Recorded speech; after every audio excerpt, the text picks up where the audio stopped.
அடுத்த வருஷம் போயிடும் இல்லையா, அதை அப்படியே சேர்த்துக்கிட்டே போயிடும் பேங்க் மாதிரி. ஆனா மெடிக்கல் காலேஜ்ல ஃபெயில் ஆயிட்டா அதே வருஷம் திருப்பி படிக்கணும் அப்படின்னாங்க. இதுக்கு 12ஆவதே திருப்பி படிச்சுட்டு போலாமே, எதுக்கு திரும்ப வந்து மெடிக்கல்? நான் அப்பதான் யோசிச்சேன், நல்ல வேலை மெடிக்கல் காலேஜ்ல சேரல, இல்லைன்னு நல்லா இப்போ வரைக்கும் முடிச்சிருக்க மாட்டேன். நான்லாம் அந்த புக்கை பார்த்தாலே பயமா இருக்கும். கிரேஸ் அனாட்டமி அப்படிலாம் ஒரு புக் இருக்கும்.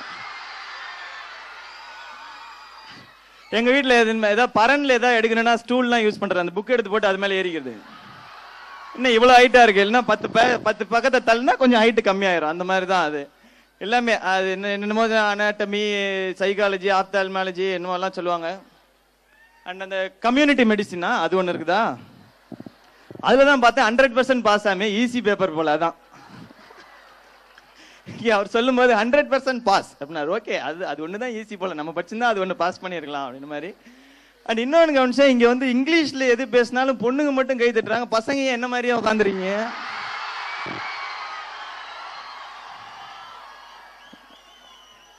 இங்கிலீஷ்லாம் படிக்கிறது இல்லையா, ஸ்கூல்ல தான் மிஸ் பண்றதுனால இந்த ஃபார்வர்டு மெசேஜ் வச்சு கத்துக்கலாம்ல.